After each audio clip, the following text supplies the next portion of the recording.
गांव में गोपाल और किशन दो भाई रहते थे। उनकी माँ का देहांत तो पहले ही हो चुका था। कुछ दिनों पहले पिता नथुलाल भी चल बसे थे। गोपाल और किशन दोनों भाइयों की शादी हो चुकी थी, लेकिन दोनों की बीवियों की आपस में नहीं बनती थी। गोपाल की पत्नी चंदा और किशन की पत्नी चमेली में अक्सर लड़ाइयां होती रहती थी। चंदा बड़ी थी, इसलिए वो चमेली को अपने जेठानी होने का रौब दिखाती थी और उसी से घर के सारे काम करवाती थी। दोनों भाइयों के पास एक गाय थी जिसका नाम जमुना था। चमेली, अभी तक खाना नहीं बनाया तूने? और ये जमुना क्यों चिल्ला रही है? देख, गोबर तो नहीं कर दिया उसने? एक काम ठीक से नहीं होता तुझसे। काम की न काज की, दुश्मन अनाज की। ये क्या बोल रही हो दीदी? जरा जबान संभाल कर बात करो। अरे मैं बड़ी हूँ, जो चाहे वो बोलूंगी। तुझे वही करना पड़ेगा जो मैं बोलूंगी। ये घर तेरे भैया चलाते हैं। खेत पर तो सारा दिन मेरा पति खटता है। भैया तो खेत पर जाकर चारपाई पर सो जाते हैं। मुझे सब पता है। ज्यादा दिन चलेगा नहीं ये सब, मैं बता रही हूँ। बड़ी जबान चल रही है तेरी, अभी बताती हूँ तुझे, रुक। और दोनों औरतों में हाथापाई होने लग जाती है। अपनी अपनी बीवियों को लड़ता देख दोनों भाई भाग खड़े होते हैं। इस तरह से तो नहीं चलेगा किशन, हमें कुछ करना पड़ेगा। बात तो सही कह रहे हो भैया, लेकिन हम क्या कर सकते हैं? बंटवारा या बंटवारा, लेकिन इसके अलावा और कोई चारा नहीं है। दोनों लुगाइयां ऐसे ही लड़ती रहेंगी तो हमें एक दिन हार्ट अटैक आ जाएगा।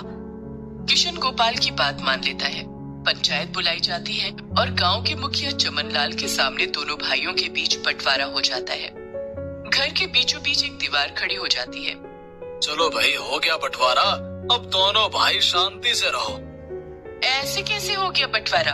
गाय का बंटवारा भी तो करो। लेकिन गाय तो तुम दोनों के पास एक ही है।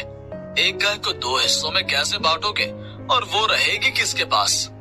तभी गोपाल की पत्नी चंदा गोपाल के कान में कुछ फुसफुसाती है।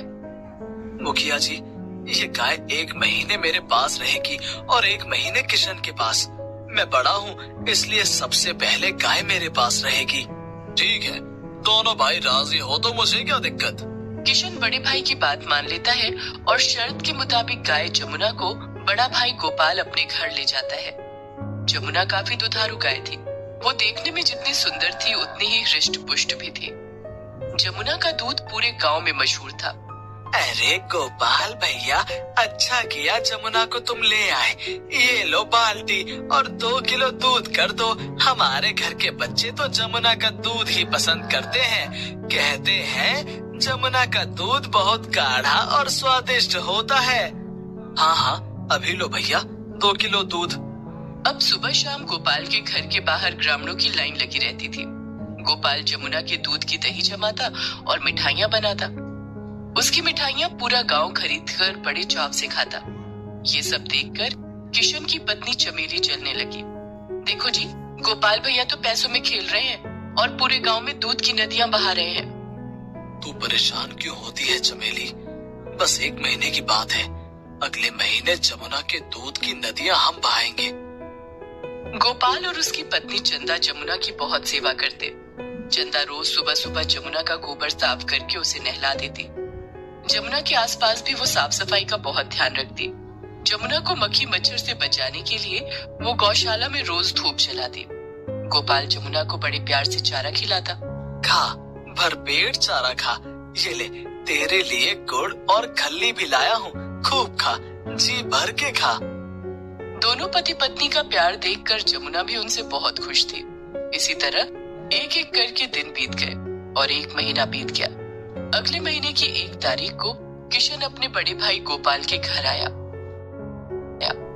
भाई किशन, कैसे हो? मैं तो ठीक हूँ भैया, आप कैसे हैं? तभी पीछे से किशन की पत्नी चमेली वहाँ आ जाती है और किशन से कहती है, सीधे सीधे काम की बात क्यों नहीं करते कि जमुना को लेने आए हो? चमेली ये बात इतनी जोर से बोलती है कि गोपाल सुन लेता है। हाँ हाँ भाई किशन, जमुना को ले जाओ। अब 1 महीने के लिए जमुना तुम्हारे पास रहेगी। गोपाल के इतना कहते ही चमेली झटपट यमुना को खूंटे से अलग कर देती है और अपने घर ले जाती है। किशन के घर में जमुना के लिए कोई गौशाला नहीं था, इसलिए चमेली घर के दरवाजे पर ही खूंटा गाड़ कर यमुना को वहाँ बांध देती है। सुबह से शाम हो जाती है लेकिन जमुना को कुछ भी खाने को नहीं मिला। रात में जमुना भूख से तड़प कर आवाजें लगा रही थी।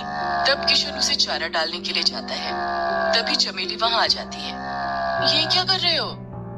देख नहीं रही हो, जमुना को भूख लगी है, तुमने इसे चारा नहीं डाला। न मैं चारा डालूंगी और न तुम्हें चारा डालने दूंगी। लेकिन जमुना से तेरी क्या दुश्मनी है? दुश्मनी जमुना से नहीं, तुम्हारे भाई और भाभी से है। पूरे महीने तो उन लोगों ने जमुना के दूध के बहुत मजे उड़ाए हैं। दूध, दही और मिठाइयां बेचकर खूब पैसा कमाया है। लेकिन अब मैं ऐसा नहीं होने दूंगी।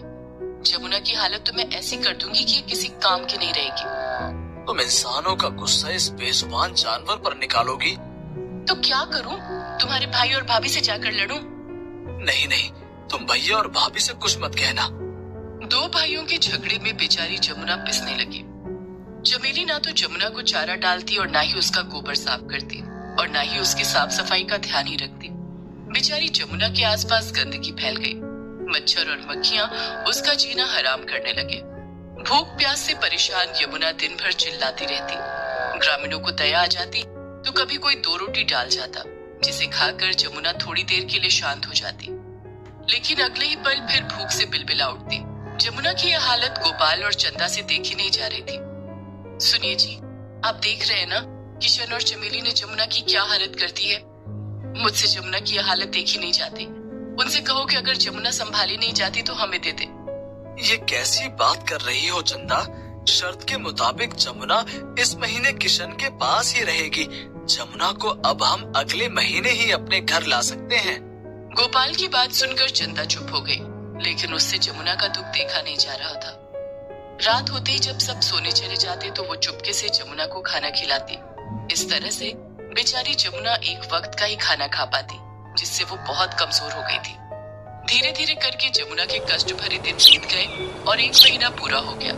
अगले महीने की 1 तारीख को गोपाल जमुना को लेने के लिए किशन के घर पर आया।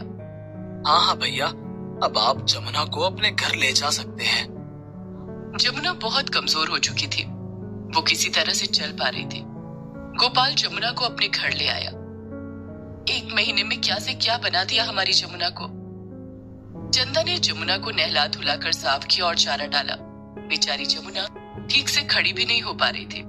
सुनिए जी, मुझे लगता है कि जमुना की तबीयत खराब है। ये तो खड़ी भी नहीं हो सकती है। जमुना ने दूध देना भी बंद कर दिया है। गोपाल डॉक्टर को बुला कर लाता है।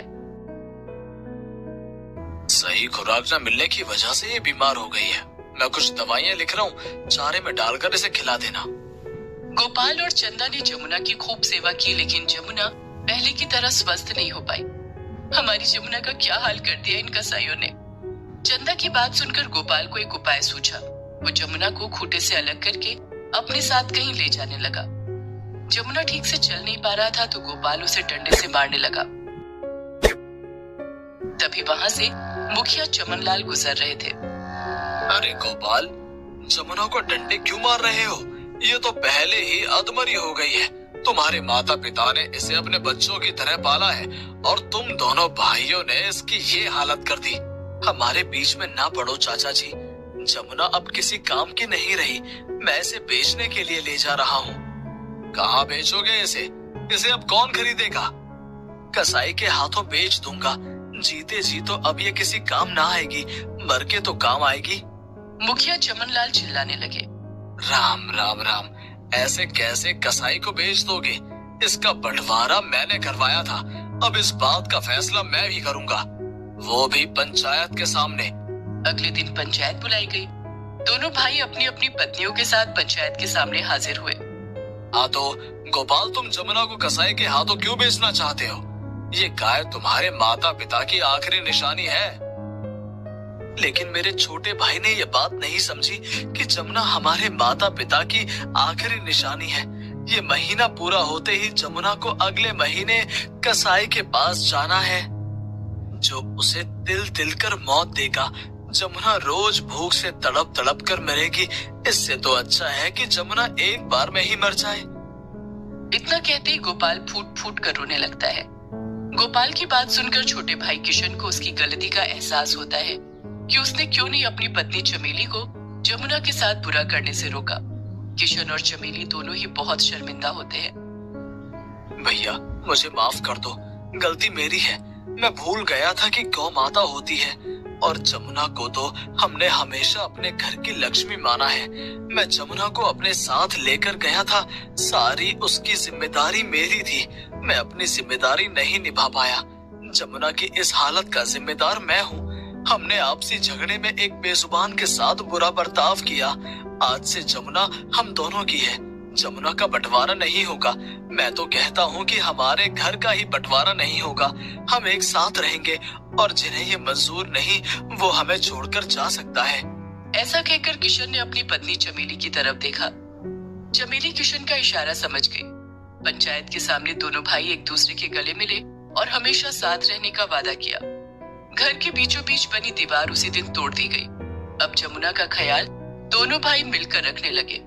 चंदा और चमेली को भी समझ आ गया था कि अब उनकी दाल नहीं गलने वाली है। जमुना ने दोनों भाइयों को फिर से मिला दिया था। जमुना का स्वास्थ्य धीरे धीरे ठीक होने लगा और वो पहले की तरह चमकने लगी।